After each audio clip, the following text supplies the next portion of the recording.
Hey there folks, today I've got a great banjo lick to share with you. It's a little bit melodic style, a little bit single string style, and it works great over 2 measures of D leading to a G chord. Now I'm not sure exactly where I heard it first, but I know that I've heard players like Bill Keith, Bela Fleck, Scott Vestal all play this lick or some variation of it. So I'm going to show you how to play this lick and how to use it, but first let's just take a close-up, slowed down look at this lick.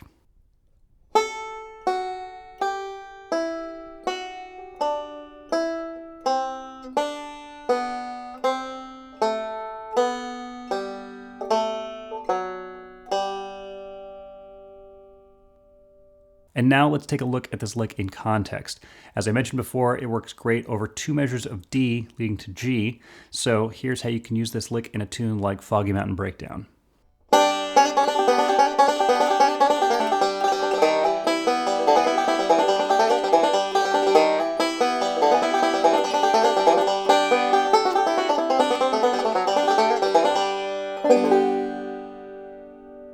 By the way, if you'd like tablature for everything in this video and all of my videos, you can find that at patreon.com/EliGilbertBanjo. That's where I put all the tablature for all of my lessons, as well as a bunch of bonus content. For instance, the bonus content with this video is going to be 4 more variations of this lick, one of which sounds like this. So if that's something you're into, then go ahead and check that out, but otherwise, let's start breaking down this lick. So the lick in its entirety takes place over the course of 2 measures, and I tend to think about it in 2 parts. The first measure takes place between the 4th and 7th frets, and I think about it as being mostly melodic style. And then the second measure of the lick is more single string and takes place in the first couple frets, like this. So now let's break down each measure individually. The first measure, for the most part, comes from this melodic shape for a G major scale.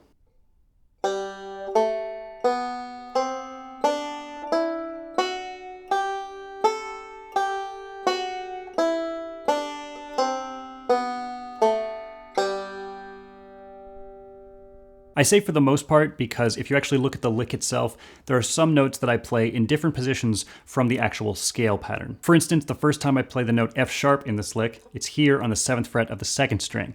And then the next time I play it, it's on the 1st string on the 4th fret. And this can be a little confusing, but it's actually super common in melodic style because often we're trying to create this flowing sound that melodic style is known for, which requires some creative solutions to the problem of playing multiple notes on the same string in succession. And in melodic style, unlike single string, we're trying to avoid playing multiple notes on the same string in succession. So in places where you see this lick deviating from that scale position, that's just a solution to the problem that otherwise would have created multiple notes on the same string right in a row. There's no hard fast rule about when exactly you would do that or which frets you would choose. It's more that it comes up on a case-by-case basis that you're trying to play a certain melodic idea, and you find that the only way to do it is reach for a certain note in a different place, or play it single string. In this case, I want to maintain that flowing sound from melodic style, so that's the way I'm doing it in this particular section of the lick. Now moving on to the second measure of the lick.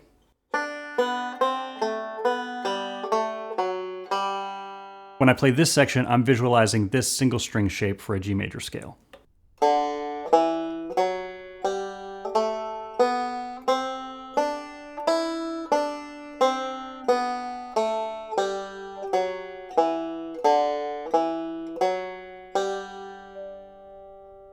And that's one of the more common ways that people will play this lick or other licks like this. But why would that be? Why do you shift from one position to another and from one playing style to another? Well, it's not because that's the only way to play the lick. If I wanted to, I could play this entirely single string in one position like this.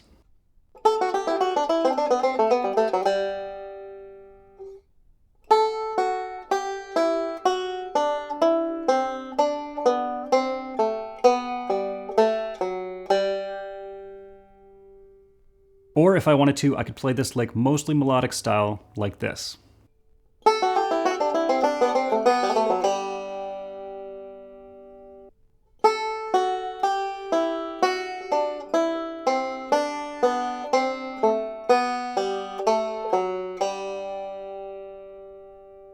Both are totally valid. It's the exact same notes, and in some context, I'm sure they would both sound great. But it's up to us to make a choice about how we want to play this stuff, and for the most part, we're making a compromise about the way that things sound and how playable they are. And for me, through trial and error, I've decided that the way that I'm showing you this lick is the way that works best for me, specifically in a bluegrass context at most tempos. So I can play this one pretty fast, and it feels pretty comfortable. But if I was playing in a different context, maybe a different style or at a different speed, it might make sense to play it in a different way. And it's certainly worth your time to practice it in a bunch of different ways to see what works for you in different contexts. And for me, this is just what happens to be comfortable. And it doesn't hurt that the times I've heard other players playing this lick, they've done it this way. So that's part of the reason I've made these decisions, is being inspired by the players that I really appreciate. So as you're practicing this stuff, you're gonna have to balance the way that you think it sounds, the way that you play, the way that your favorite players play things, maybe things that you want to sound like or don't want to sound like, and then emulate those things or avoid them. Anyway, I'm gonna keep this lesson short and sweet. This is kind of a tricky pattern, so I hope you have fun practicing it.